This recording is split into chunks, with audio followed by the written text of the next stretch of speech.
പുതിയ weekend promo വീണ്ടും ഇറങ്ങിയിട്ടുണ്ട്. അതിൽ നമ്മൾ വിചാരിച്ച പോലെ ലാലേട്ടൻ ഫ്ലവറല്ല പകരം ഫയർ ആയിട്ടാണ് വരവ്.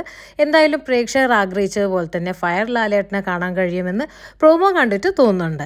ആര്യനോടാണ് ചോദിക്കുന്നത്, പുള്ളിക്കാരൻ ബാഡ്ജ് എവിടെയോ വെച്ച് മറന്നതാണോ കളഞ്ഞതാണോ പിന്നീട് അത് മറന്നുപോയോ എന്നതൊന്നും അറിയില്ല. പിന്നെ കിച്ചണിൽ ഉപയോഗിക്കുന്ന കത്തിയെടുത്ത് ആൾ താടി വെട്ടാൻ ശ്രമിച്ചിട്ടുണ്ട്.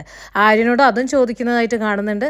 എൻ്റെ പൊന്നു ബിഗ് ബോസെ, അവർക്ക് ആവശ്യമുള്ള ബേസിക് ആയിട്ടുള്ള കാര്യങ്ങളെങ്കിലും ഒന്ന് കൊടുക്കുക. അല്ലെങ്കിൽ ഈ പറഞ്ഞ പോലെ കത്രി എടുത്തിട്ടും പാത്രം എടുത്തിട്ടും ചിരവുന്നതും ചിരണ്ടുന്നതും ഒക്കെ ചിലപ്പോൾ നമുക്ക് ഇനിയും കാണേണ്ടി വരും. പിന്നെ റൂംസ് ഈ വൃത്തിയാക്കുന്നതിനെ കുറിച്ചും ചോദിച്ച ഒരു കണക്കിന് നല്ല കാര്യമായി. കാരണം റൂമുകളൊക്കെ എന്ത് വൃത്തികേടായിട്ടാണ് വെക്കുന്നത്. ഇതിന് മുൻപുള്ള സീസൺസിൽ എനിക്ക് തോന്നുന്നു ഇതിലും വൃത്തിയായിട്ട് വെച്ചിരുന്നു എന്ന് തോന്നുന്നുണ്ട്. പക്ഷേ ഇത് ഇത്തവണ ഓരോരോ ലൈവിൽ കാണുമ്പോഴേ നമുക്കത് കാണാം. ബെഡൊക്കെ എന്ത് വൃത്തികേടായിട്ടാണുള്ള പാക്കറ്റ്സും കവറുകളൊക്കെ ബെഡിൻ്റെ മേലെ വെച്ചിട്ടാണ് പലപ്പോഴും കാണാറ്. എന്ത് തന്നെയായാലും നമ്മൾ വിചാരിച്ച പോലെ എല്ലാം ചോദിക്കുന്നത് നമുക്ക് വിചാരിക്കാം. ഈ എപ്പിസോഡിൽ കാത്തിരിക്കാം ഇന്നത്തെ വീക്കെൻഡ് എപ്പിസോഡിന്.